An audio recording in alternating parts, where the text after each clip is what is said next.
Alright. First impressions, second attempt. Okay, so I got a PS5. I've had an Xbox Series X for, I think, 3-4 months now. Since within 2 months after it came out. But, now I got the PS5. Alright. What do I think of it so far, especially, like, compared to the Series X and, like, the difference? First of all, it's ugly. I mean, it actually doesn't look bad in this lighting, but, like, sitting next to my TV, this thing is huge. I mean, look at it compared to my head. Yeah, like, right there? Yeah. It is just... I gotta go back just so you can see, like, the whole fucking difference. But no matter how far I lean back in my chair, it's kind of hard to see how fucking huge this thing is. It's massive. And the only way to mitigate that is to sit it on its side, and then I don't really have a lot of room on my freaking gaming station to set it on its side. So I want to hide the thing because it's so fucking ugly standing up that I stick it under my cabinet. It is the only gaming system I have ever hidden.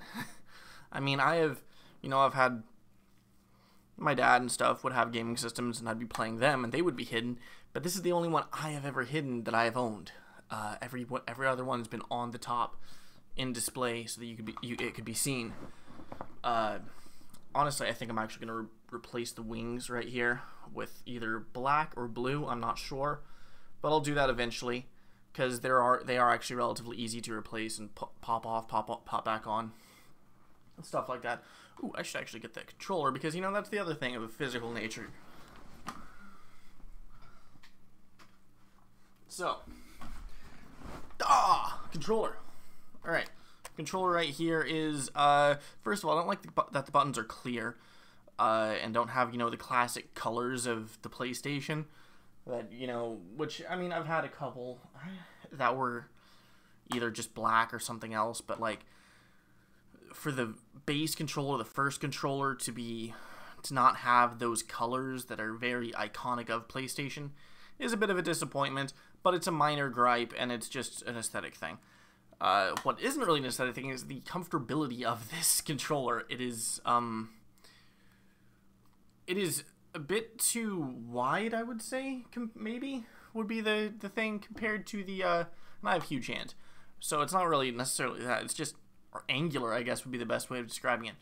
It's a bit too angular, especially near the bottom right here, where it just kind of drops off. My hands go wheat and so it kind of wraps around, and it's a little bit uncomfortable because my hands are so big there. Whereas for someone that's with smaller hands, it's actually like it's too wide, so they'll have a bit of a harder time getting to the thumbsticks in a comfortable position.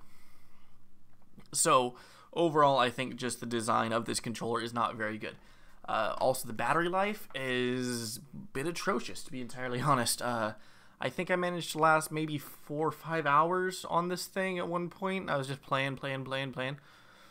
I think, okay, that's not entirely fair. That is not entirely fair.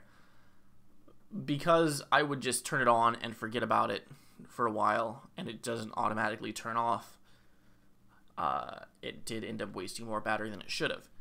And that's when it took 5 hours. Whereas I think the first time I turned it on, it was maybe 10 hours. So, which is fine, but also, it is a lithium battery, which is going to decay after a while, and that 10 hours is going to turn into 2 within 3 to 4 years. So that is actually an advantage to the series consoles, because you can just replace the batteries or put in rechargeable batteries and replace the rechargeable batteries for like $30, or even like 20 or 20, I think, maybe. I don't really remember, but these things, though, to actually replace the batteries, you would have to take it apart, which isn't really a good thing. Or most likely what most people will do is get a whole new controller. So, there's that.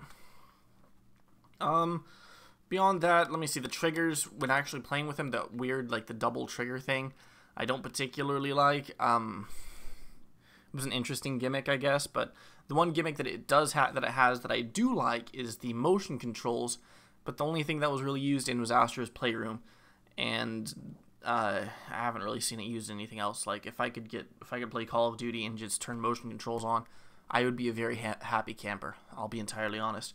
I would have preferred it if it was in Call of Duty Modern Warfare than Black Ops, but that's just my personal taste in Call of Duties. So, or any other shooter really would be good, just to be able to have motion controls from a high frame rate system, and motion controls just sounds like a good deal to me. Now, going into the UI, first of all, it is actually kind of hard to get it into performance mode. It is it's more complicated than I think it should be, because you have to go into a certain menu and be like, alright, default everything to performance, and then within each game, you have to go find the performance settings and change it to performance. So that's kind of a big deal. I don't necessarily like that.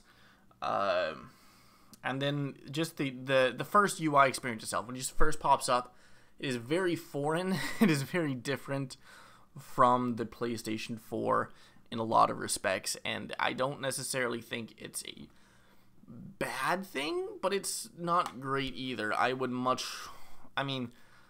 the PlayStation 4's better, but like it does at least feel like a new console, and there are pros and cons to it. First of all, like one of the pros I would say is, instead of like popping up from the side when you pull up your quick menu, it pops from the bottom, and it doesn't interrupt your game very much. Kind of pauses it, you can see in the background. It's very nice looking, and it feels good to use. But at the same time, that's if you're playing the same game for a very long period of time. If you are swapping between games, it doesn't have quick resume like, say, the Xbox does. And it doesn't have folders, so like you have to go out and go to all games and hunt down the game in your library if you have, like, say, a lot of indie games or something. Because, you know, the system only has about, I think it's like 600 and something, 688 storage that's usable in this thing, which is not a lot, and it's not really an expandable storage, at least not for PS5 games, because or PS5 enhanced games or anything, because of the fact that like you'd have to transfer it from an external to an internal, whereas so like I'm not even gonna bother putting on a external hard drive on this until I can find a way to attach. I mean, there are external SSDs, but like this won't recognize an external SSD as an external SSD. That's kind of the same problem with the Xbox Series X, but the Series X at least has a proprietary memory storage card that lets you plug it in, good to go. This one does not, and it makes managing your games a bit more of a complication, especially if you have a slow internet connection. I don't, so that's not a big deal for me. Like, even if I delete a game, reinstall a game, it's totally fine. But for someone else, I feel like that'd be a much bigger deal as they're playing it. So yeah, that's kind of how I feel about the system itself. That was pretty much it. That's kind of like, overall, I don't regret buying this console necessarily, but I wouldn't say that I made the best purchasing decision either. If it weren't for the fact that I'm kind of looking more towards the further in the future, like past the next 2 years, and keeping this thing past then, I would say within the short term, a PS4 Pro is probably a better option, just because you at least get the higher fidelity or the higher resolution for certain games, and while you don't get the higher FPS for other ones, there really isn't a very big list of games that are FPS boosted on the PS5, whereas there's a much larger list on the Xbox Series X. So you're not losing as much by going for the Pro. So I'm just, right now, I bought this banking on the next couple years having a couple, just at least one game a year that I really want to play. So next year it'll probably be God of War. This year it was Ratchet & Clank, which I'm going to do a video kind of showing that one, how I like and dislike it in a minute. It's kind of going to be an impressions, even though I beat the game, but I don't really want to do a review because that involves actually like really thoroughly diving into the thing. So yeah, that's that'll come to. But yeah, PS4 Pro, probably better decision, but maybe it's not a bad console either. I just think the Series X is probably better right now.